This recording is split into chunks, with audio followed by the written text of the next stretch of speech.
there's a panel discussion now. I'm going to, first of all, introduce the panelists, and then at the end of the introductions, I think what's going to happen is this lectern's going to magically move away, and we'll be able to, I'll introduce, invite them all to come and sit up here on stage. It's been a few years now in Western Australia since we've sort of changed our language from managing homelessness to ending homelessness. I think it's a significant way, or, you know, a new way of thinking about the issues at hand. What do you think has changed? I'll start with you, Leah, because you've got a microphone. See why I gave you people microphones straight away, so you know.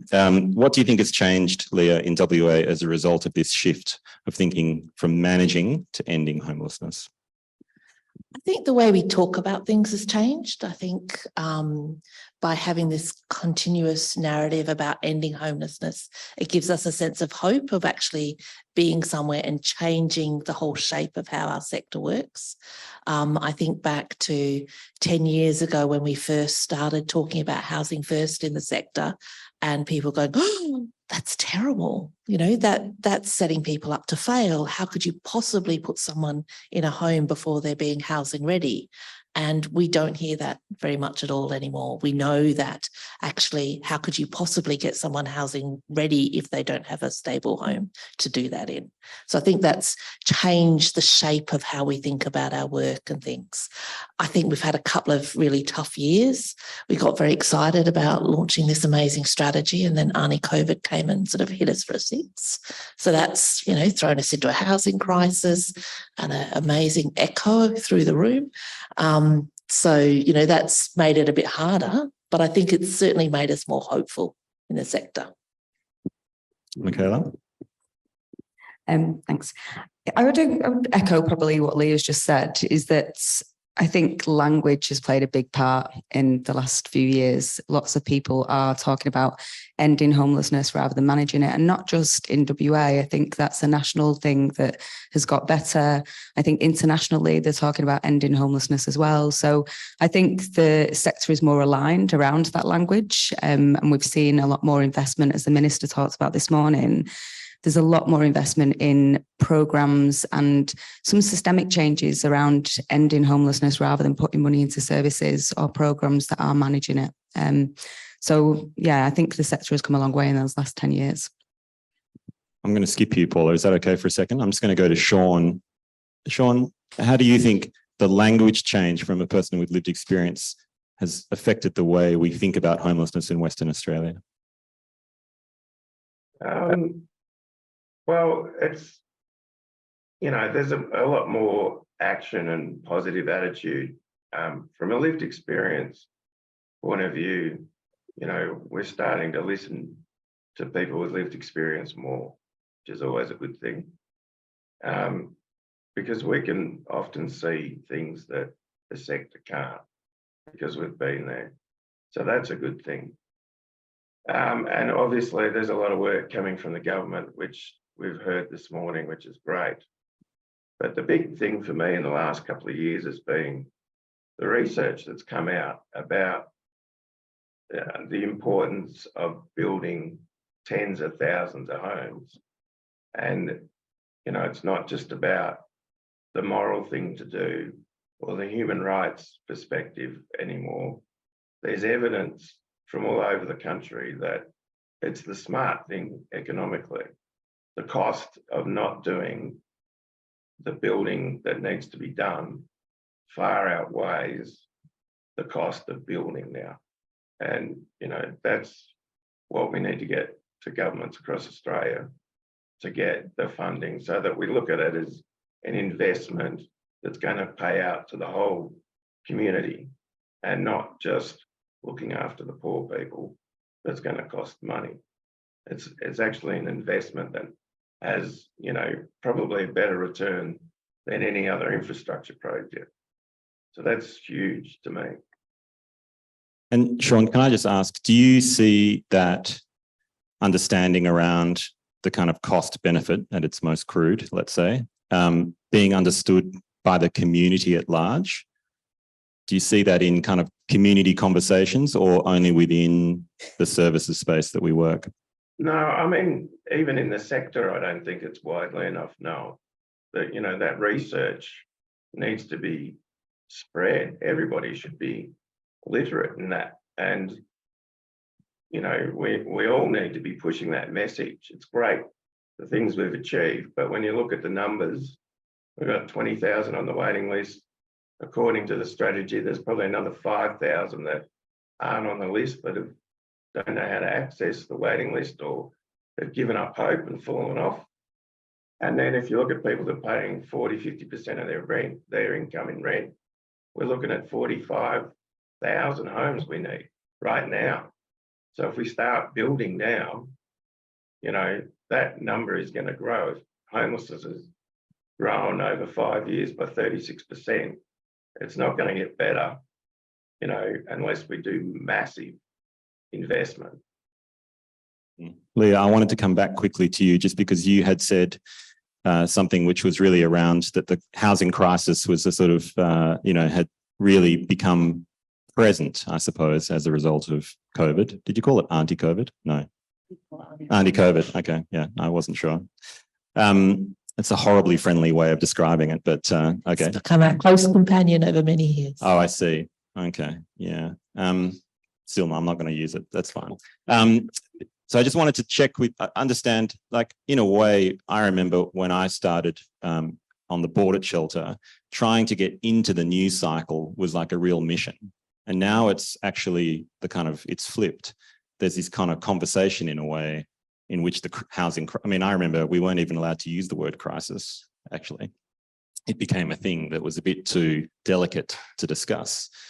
But that's kind of flipped now. And I wonder, as part of that, do you think there's a broader understanding of these ideas around housing first as a strategy in the community? Or is it still really at the sort of pointy end where we're talking about the challenge of rough sleeping and we're not looking at the pipeline to that? I think we're getting there, but it's about really shifting the idea of what an outcome is. And so an outcome in homeless services in the past has been someone has a roof over their head, someone's got food in their belly, those sorts of things. And I think if we're going to really end homelessness, we need to understand that an outcome is someone has a home and that they stay in that home and don't return to homelessness. And definitely on that housing crisis point, we get a daily media stream and there are stories every day in the press across all the states about what's happening in homelessness and housing. And, you know, just, yeah, it's certainly not just COVID that's caused that. You know, you don't get into this extent of lack of housing without taking 20 years to get there. So, you know, it's going to take us more than 2 years to get out of it. So can I ask then, maybe, Paula, are you okay to come in on a question? Or so if we want to talk a little bit around any programs or initiatives, you know, that are happening in our state or overseas where it demonstrates it is possible to end homelessness. Yeah, that would be a question to all our panelists, but I might start with you, Paula. I think what I can talk about is last year on a trip to Ireland, I was lucky enough to catch up with Bob Jordan and also the Peter McVerry Trust and also the Dublin Regional Health Executive, who lead a lot of the local government homelessness response in Ireland. And I think what really struck out to me there is the intense collaboration that goes on between all the services, not only housing, homelessness, but also the different local government and government agencies. And I think for me, there's probably still a lot we could adapt in that space. I remember Bob was very specific in saying around how with a lot of the homelessness responses, they wouldn't consider making a big decision without health at the table as well. And I think if we think back to last year's homelessness, that was a big theme around that intersecting role between housing, health and homelessness. So I think there's a lot of work we could do there. Also, I think we're going through the commissioning process as we spoke, and I know it's going through in other areas like justice as well. But what about the future state of co-commissioning and what lessons could we learn there? And maybe what could we adapt to make the whole system work better? Thanks. Michala, do you have any initiatives that are happening that you think point to a brighter, hopeful future? I think so. I was lucky enough to go to the Institute of Global Homelessness, the Institute of Global Journal of Homelessness conference in Chicago earlier this year. And again, there was lots of initiatives that being talked about, but nearly all of the initiatives that were being mentioned were strong on collaboration. It wasn't one organisation doing the work with a subset of people experiencing homelessness. It was all organisations coming together in different countries, in different states, in different cities, trying to make, collective change. I think that where we've seen success in that is Built for Zero in Canada. They've ended chronic homelessness in Medicine Hat in 2014. They housed over 1,000 people, but 358 people that were chronically homeless, mostly through Housing First programs. So it's great to see that we've got investment in Housing First programs here. And they were able to sustain that for a period of time. And with that, not only did they permanently house people in permanent housing, but they also reduced the use of shelter. It's 64% it was reduced by. So really people not depending on shelter as much and actually getting into permanent housing and having those wraparound supports there. I think another example closer to home would be that Sorry, can I just interrupt? Yeah. Because I'm curious about that example and its applicability in WA. Where did all those homes come from? I think it's a mix, and that's what we're seeing at the moment is that there is a mix of, we need different housing approaches and different accommodation types for different people throughout the sector. Not one particular house or home or approach is going to be beneficial to everybody. So some people might need a supportive landlord model because they need that extra wraparound support and the longevity of that, and their landlords be a bit flexible. Whereas other people might be able to manage a private tenancy if it's affordable with some short-term support. Other people will need a response like Common Ground, where they've got a community on site where they'll be able to access people 24/7, and they might feel more comfortable in that community environment, whereas other people will be successful and thrive in a standalone home with a bit of support going in there. So I think we need government housing, we need community housing, we need private tenancies, we need long-term supported housing like Common Grounds, because it's going to take all of those initiatives and housing types to be able to end homelessness. And in that example that you mentioned in Canada, they had access to those physical assets in a way that allowed them to deal with a housing first strategy by actually placing people into housing. Yeah. Yeah, but I think some of those houses have come from different sector types. So being able to make or build relationships with private rental systems so they can actually access the private rental market rather than just depending on government accommodation or housing. Okay, thanks.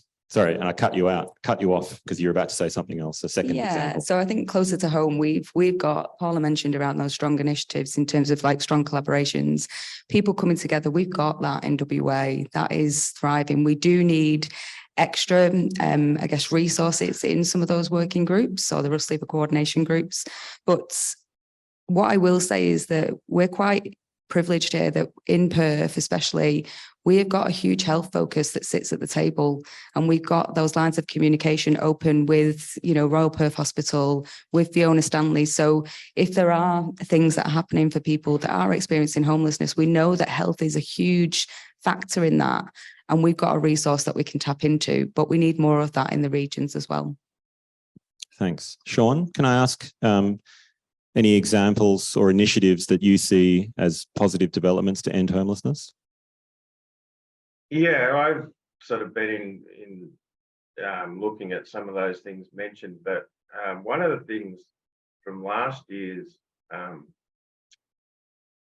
big conference over East that I was really impressed with was Scotland going the human rights route through legislation so that housing becomes not only a human right, but a legislated right. So that kind of changes the whole discussion about the homeless. If they've legally got a right to a home, then the government, has to respond legally. And I found that fascinating. It never occurred to me before. So I don't know how we convince people to do that here, but that's great.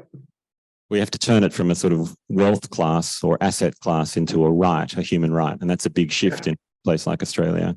Yeah. Yeah. Leah, do you have any? I had the lucky opportunity to go to Finland, the magical land where they're actually having massive reductions in homelessness, and talk to people there. And it's interesting to see what they've done, because they didn't do a pilot of housing first. Their government did a massive rollout. We're going to change our entire system to a housing first basis. And I think that takes a lot of courage, because I think to shift your system like that, you have to do some of the work that Michala mentioned about, you have to stop doing some things as well as start doing some things. So they cut massively the number of shelter beds that they have available, because they converted those into apartments and units and houses and things like that. It's a little bit trickier here. We don't have that massive shelter network that Canada or Finland have to convert into that, but they definitely say you can't do the housing first without the housing first. So you need that sort of stuff. And so, yeah, definitely seeing that. And I think Scotland that was mentioned is probably one that's probably more aligned to how we work here, where they're actually growing it up from that grassroots thing. Yeah, I mean, I think it's interesting because in the minister's address, he talked a bit about, the supportive landlord pilot, which I think is, fantastic. But it made me write a note actually to, I'm an old guy, right? And I've been around like lots of various, things over the years, and we have a lot of pilots. We end up doing a lot of pilots, and sometimes we pilot things that I'm pretty sure we piloted previously. Sometimes I've been in meetings and I think, wasn't there a pilot on that like 10 years ago? It takes a level of, it's a different kind of political leadership that's required to convert, in a sense, the idea of addressing a major crisis holistically and in one fell swoop like they did in Finland. Because there was a lot of negatives in a way when they first introduced that model, because there, this notion of removing shelter beds and changing the system, and a lot of, people having, in a sense, to miss out, service providers changing their entire structure to adapt to it.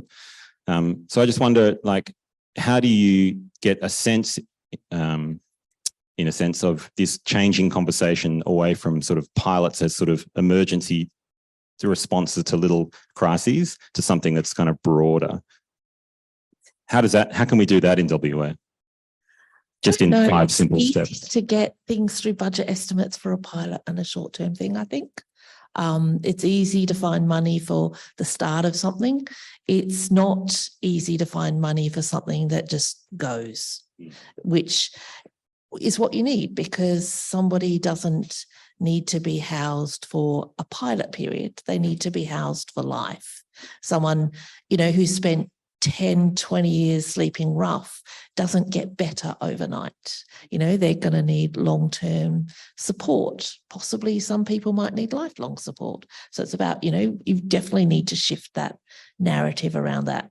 The nice thing I find working for a housing provider at the moment is that we do stay with people for a very long time. We've got tenants who are celebrating their 25th year in the same house, because housing and ending homelessness is about providing that home for life, not just for Christmas. We could if you were the Premier, wouldn't it? That'd be like so much better. Could you imagine being responsible for all those things? There'd be too many moving parts.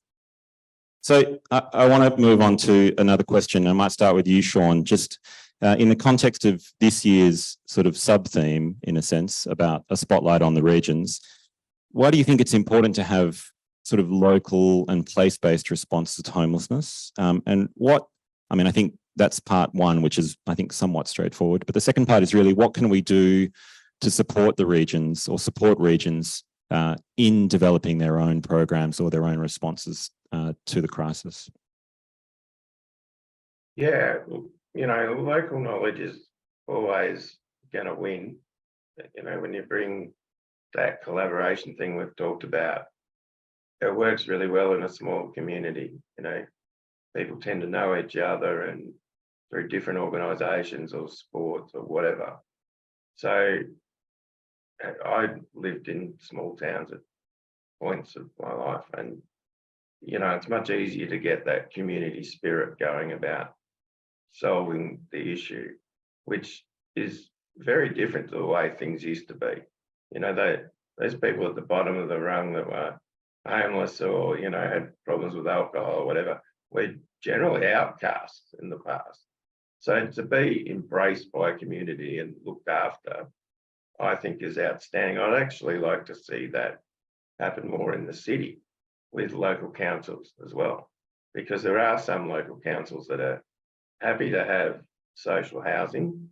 They're happy to reach out and offer services to the homeless, you know. So if we can encourage that in the city, but as far as supporting the regions, you know, I think you just got to give them what they need, because they're on the way to solving the problems themselves. Thanks. Paula, do you have a thought about supporting the regions? I guess adding to what Sean said and building on that, they are the experts. We were lucky enough to do quite an intensive trip to the Kimberley recently. And what really stood out was, while there are some commonalities in some of the challenges that they were facing, maybe about, you know, lack of supply and the impact of grow housing, and also some of the climate justice issues, that there was also some really unique challenges unique challenges that they were very well able to articulate and look and knew exactly what they needed. And if they had more funding, what they needed to do in their community to work towards ending homelessness. So I think what stood out for me was that, you know, as we look at, you know, we have a housing strategy, we have a homelessness strategy, but looking at, I suppose, forward thinking around how we develop the next ones, getting into that development and co-design early, but also on the other side of it, what does that implementation look like, and making sure that those voices from the regions and what their specific needs are being heard. Thanks, Michala. I would agree again with Paula and Sean. I think that the regions are doing some great things, but they do lack resources. There is, you know, just from, I guess, the Southwest in terms of homelessness, is that there are some families on the by name list, but their need for housing is single occupancy housing, and there's very limited single occupancy housing there. There is also one lodge and not a lot of shelter. So to end homelessness, it's going to mean that there needs to be some investment in some, you know, temporary solutions, or more investment in single occupancy units. Otherwise, you know, there isn't any options for the people that are actually experiencing rough sleeping within that region. I think that some of the, like, Geraldton is doing phenomenal things at the moment. Their collaboration is really strong. They've got lots of different services sat around the table and doing the best that they can with the limited services that they've got. But again, it comes to a roadblock when they don't have access to, you know, the necessary things that in the city, we've got so many services that sit around the table, and that's not the case because of the limited resources. They're also at full capacity and almost over capacity and stretched in programs. And that means that they're not able to assist as many people as we could if we worked together here in the metro. So I think the other thing that stands out for me is the involvement in local government authorities, is that people want to be housed, that they're sleeping rough in a community that is their community. They don't want to leave the Peel region and come and access Borloo-Bidi-Maya or Corr Budger. They want to be housed in their community where all of their resources are and their supports are. So, you know, we need everybody in that community to come together, including local government authorities, and work together on that collaboration to be able to look at, well, what options are there? What buildings are, you know, not being utilised at the moment? What can we do that can help streamline them processes and getting people to the right services that they need in the fastest time possible? So I think that if there's any local government or any providers that are in the room or listening online, is that reach out to your local zero projects, get involved in the improvement teams, because that's where we need your support and help to be able to change the system rather than just managing things. Thanks, Leah. I know less about the regions. I'll have less to say about that. I just know we're really struggling with the stuff that Michala's talking about. So we've got money to buy 1-bedroom properties to house rough sleepers in Bunbury, and there simply are none. So we couldn't buy them if we wanted to, even though we have the money to buy them. And then when I go talk to our development team, we have a development that we're trying to get out of the ground in Greenbushes, and we can't because the building costs have gone through the roof and it's no longer financially viable. So, you know, I think when you're looking at investing in the regions, you need to realise that it's more than what it costs to do it in Perth. It just simply, you know, there's, as Michala says, there's big holes and gaps, and sometimes just having the money to do it isn't enough. I think that's true. I want to come back to that in a second, but I want to start maybe with some comments that Sean and Paula mentioned about local expertise. I mean, I'm always curious around this notion of local or, you know, lived experience as experts. I think there's an expertise that applies to a particular sort of skill set, but the notion that we tend to use, certainly in our agencies, is probably more around a partner and we partner because I think local communities need other forms of expertise often to drive projects or outcomes. So I'm just curious about this idea in a sense of how people in the regions or communities of whatever they might be can actually operate more effectively as partners and seek other partners to help them with their projects. Do you think that's a capacity issue? Do you think that's a capability issue? Do you think that's something that Shelter WA could help on? I'm just curious because I think there are a lot of people now and the regions are under incredible stress. And there are people who may not have even considered the notion of being homeless now suddenly finding with a very real chance and likelihood that they will be. How do they or we connect to ensure that their voices are heard? What are some of the pathways beyond, say, the Zero team, for example? Are there other suggestions to connect people? Yeah, you've got a microphone. I think, well, like John and I are planning to do some community forums in some of those local regional areas just to kind of bring people on a journey of understanding more about the WA and the WA strategy to end homelessness, and trying to do some of that co-design work that Paula talked about is making sure that regional voices are heard in that next version of the strategy. And I think that that's an important thing for community members to attend. So we've got different people sat around the table listening to what they can do as part of their community to get involved. And that might be, you know, we're not asking people to come and get involved and working directly with people that are experiencing homelessness, but they might have a skill that we can tap into. You know, these people that are from the finance system, or people that have got, you know, a business head when in terms of like, well, what else can we tap into? Like, those are the people that we need sat around the table improvement team. But we also need a lot more. I think you touched on it a second ago, Kieran, in terms of capacity, is that everybody is at full capacity. Like, if we look at the mental, and I think, you know, Paula mentioned about the, I guess, co-commissioning, is that mental health services are also at full capacity.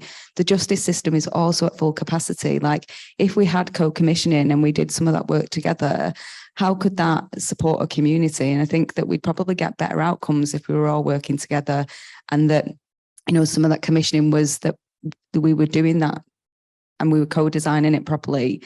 Is that, you know, if we're just all working for my client, my service all of the time, we're never going to get to where we need to get to. And we need, you know, it takes a community to raise a child. It takes a community to end homelessness in their community as well. So I think that we just need to get some champions in some of those different spaces that are happy to kind of advocate and be the champions and share the story around what it takes to kind of come together and do that work.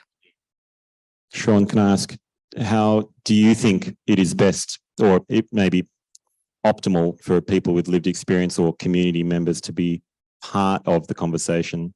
How do they connect? Well, I mean, every lived experience person, you know, has different skills outside of their lived experience. So they all have different things to contribute. You know, we're not like cookie cutter homeless guy people. We've got, you know, different stories to start with, different experiences of homelessness, and you know, there's a vast array of stories and stuff that come into that. But there's also, you know, people that have done degrees and studied or just worked in the sector as a volunteer, and you know, there's all kinds of skills in lived experience. The thing that concerns me about people with lived experience for their own welfare is that, you know, they have to be in a place where they've worked through at least some of their trauma and recovered enough. And that can take years, it can take decades. But, you know, we have to be careful of putting people with lived experience under stress and re-traumatizing them by, you know, expecting too much of them too early. So you've got to work with people that have, you know, done the work to try and recover, or at least started that work, and that they can come from a place that's a bit more healthy, and you know, and it's more about their well-being than anything else that I'm concerned about. But once you've got people that are willing and able, you know, there's an abundance. I've worked with people that have, you know, written amazing work over the last 5 years, and I contributed to a program for better tenancy skills for people with disabilities that are at risk of homelessness. And that's just won an award last week for the workshop that was created out of that. And, you know, there's some amazing stuff happening. There's just not enough of it. There needs to be more people with the experience involved in the discussion. Yeah, thanks. I've got a question to all of you, and then I wonder if there's anyone who has a question in the audience who would like to ask a question of the panel, then just let me know. But I just wonder, and maybe we'll start at this end, Leah, do you feel there's sort of untapped resources or underutilized stakeholders? I know Michala's just saying everybody in every sector is currently working at 197%, but do you think there's untapped resources that we could mobilize? Is there a way in which we could bring more into the fold in a way to end homelessness? I think one of the things when I was looking at this question that first sprung to mind is the lived experience voice. And I think it's not just one way that you bring people in. We can bring people with experience of not having a home into multiple different ways. And that comes down to, like, you know, really big ways, like hearing them speak in forums like this or being involved in service design. But it's also those really little ways about how we partner with them in the way that we deliver our services. So seeing that our responsibility as service providers is to listen to the questions they're asking us, listen to what they're asking for, and work out how to say yes to that stuff. And how can we involve them in all of the little things that we do, not just all of the big stuff. I also think in terms of untapped resources, it's about getting our dots in a line. So rather than, you know, this idea, I'm sure many people have seen the collective impact sort of models where you go, here, there's all these services going that way. And then there's all these services going the same direction, which is what a coordinated system looks like. If you want to have that really impact, it's about having different services doing different things and seeing their role in the whole journey so that we're not overlapping and duplicating and those sorts of things. So I think it takes quite a bit to get that sort of streamlined stuff happening a bit more.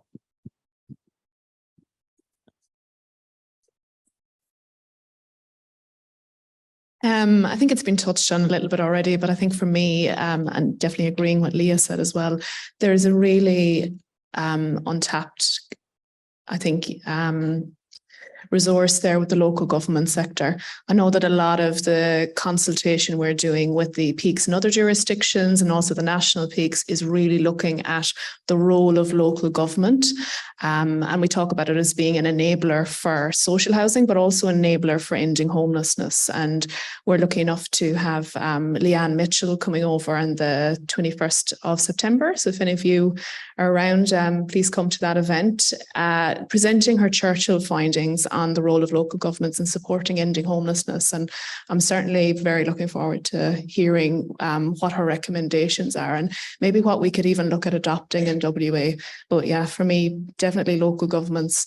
I think while there is a huge variance between local governments. Some are frontline service providers, some have family and domestic violence shelters, some, even if they don't have those frontline services, I think they can still be an enabler and they can still support some great initiatives getting up and running in their local communities to support ending homelessness. So, yeah. Thanks. And Sean, untapped resources, who should we go and tap?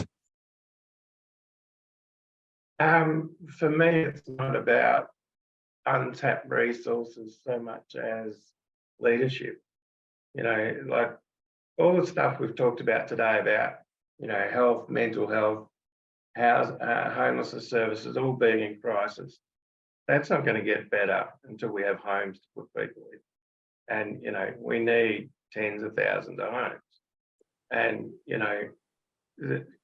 there's figures out there that in another 10 years across the country, homelessness is going to cost over $1 billion a year. So, let's not wait for that. Let's get some leadership that can see beyond the next election cycle. We need long-term leadership. And, the problem over the last 30 years has been everyone's just put it in the too hard basket and, let's build another bloody stadium or high rise or whatever the people will like, rather than dealing with the problem. It's just too much and too hard. But now that we have economic evidence that's peer reviewed and repeated around the country that it is a sound investment, let's get on with it. Let's find the leaders that are going to say, all right, we need to build 100,000 homes across the country. And let's put the investment in. That's what we need. That is the ultimate solution to everything we've talked about today. Yep, thanks. Michala?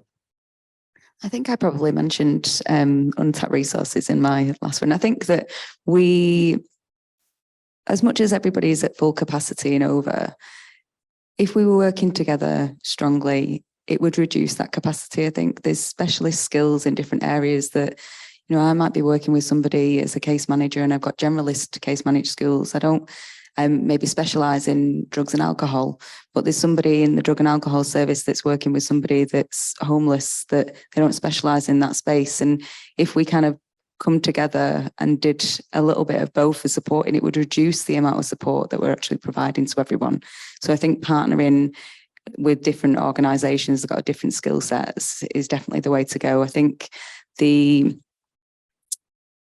private sector and philanthropic funding, I think that we shouldn't just rely on government funding, that we need to be looking to seek funding from elsewhere. Again, this is a community problem. It's not just a government problem. It means that it takes everybody to be able to come together and put some investment into that and have some community responses around it. But I agree with what Sean was saying. I think that we need leadership that's past the election that is just dedicated to actually getting some assets into the sector. I think that's true. And I think that the announcement today by the Minister about community housing providers going through the DAP process is a good start. And we have great medium density planning requirements in Western Australia now. So the opportunity to go straight to DAP, I think, is a welcome one. Does anyone in the audience have a question for the panelists? Yes. Is it okay? We need to. Oh, great. Where was my hand? No, they're not going to ask me. You want to go first? Go ahead. Thank you very much for taking your time to ask, answering all the questions that's been said. My name is Emmanuel. I'm from Acknowledge Education. I hear you talk a lot about collaboration and stuff. And my one question to you, what could be the key driver for service provider and other agency for them to be able to work in more collaborative service in terms of capacity and training? I think I kind of just touched on that. Thank you very much for the question, Emmanuel. In terms of everybody is at capacity, but we're trying to do too much, and we're probably not every service is skilled in every single area. So, you know, as much as partnering with another organisation or collaborating or coming to a meeting to collaborate might be seen as additional time away from supporting the people that you're supporting, or additional time away from, you know, the service that we're trying to, you know, you've got goals and KPIs within your own services, that actually by taking that time and coming to that collaboration or partnering with others will actually reduce that workload a little bit, because you'll be able to tap into resources that you might not have internally into your own organisation. So if you think about that with the example that the Alliance have used with the ID clinics, I remember staff taking 3 to 4 months just to get someone's ID together before they can apply for housing. If you put together those ID clinics, someone can do that in an hour, because you have births, deaths and marriages, you have housing, you have Centrelink all in the same room. So again, that's an example of, you know, collaboration can make you work smarter and be able to do more because it takes you less time.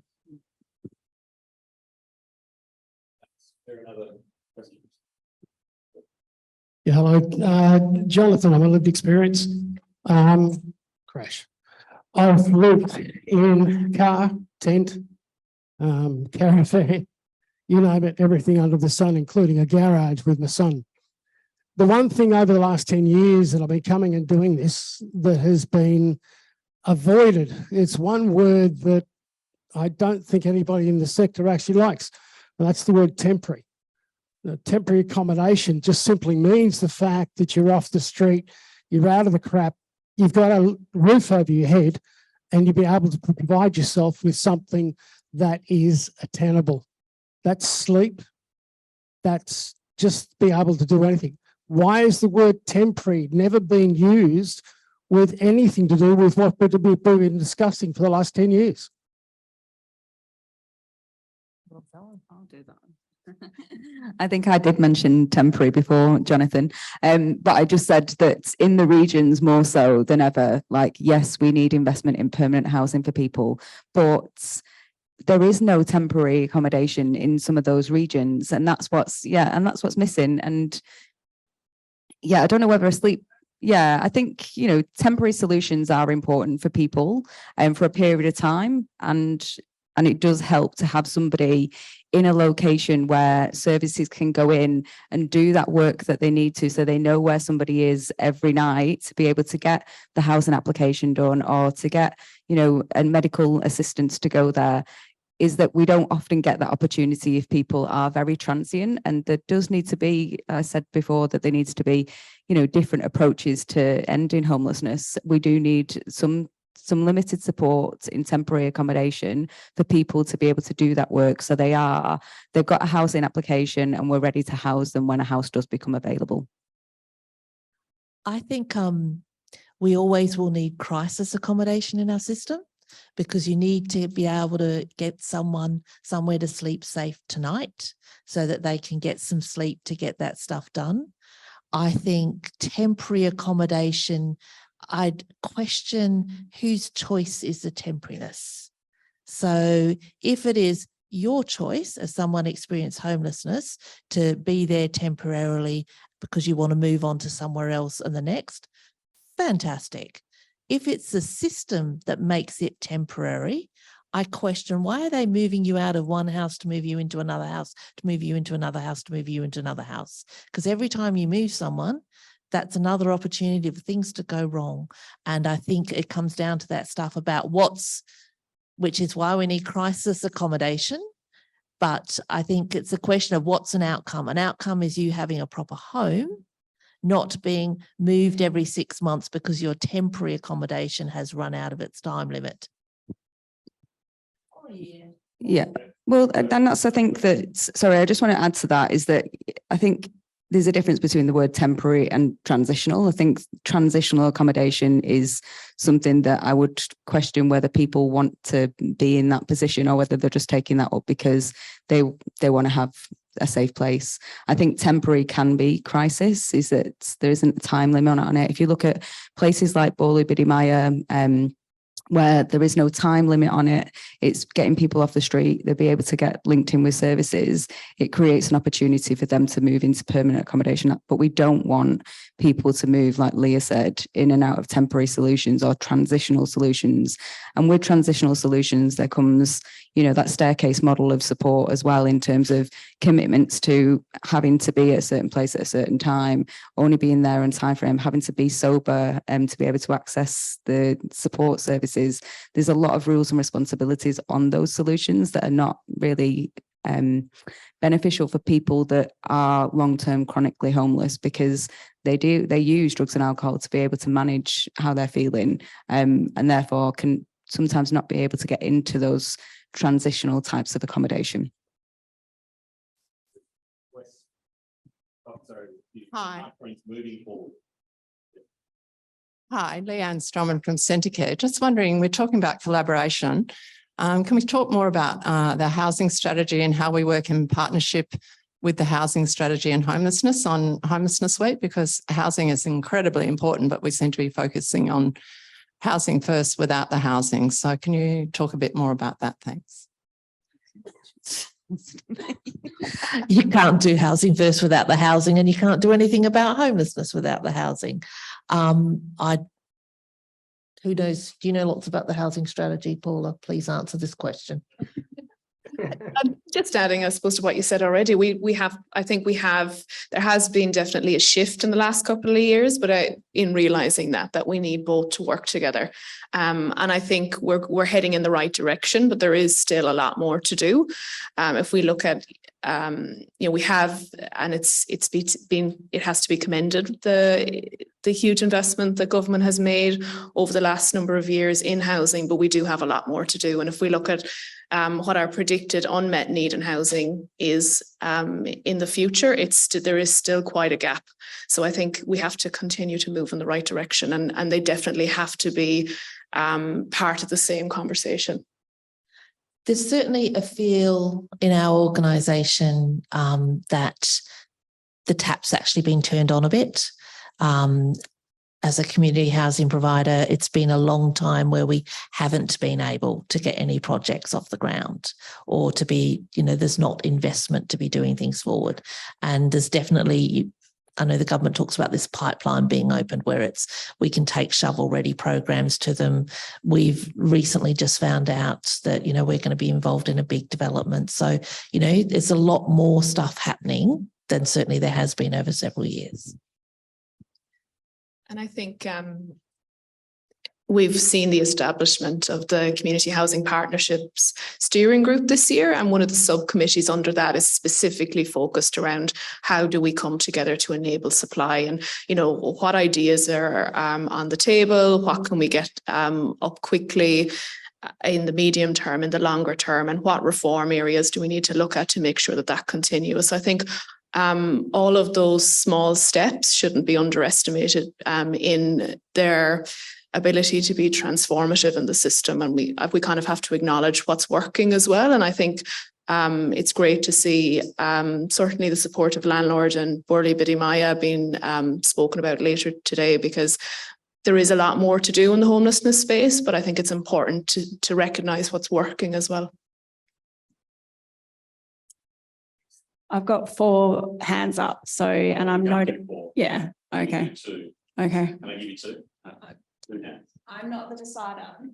Well, it's your morning tea. We can have more questions than less morning tea. I'll just keep them short.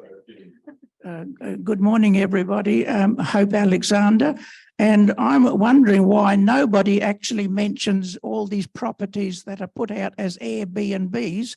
And I do a lot of research, but as you can see, I'm sort of disabled. And there's a person on the Mornington Peninsula in Victoria who actually owns 47 properties, all as Airbnbs. And it came off the Airbnb site, so I didn't make it up.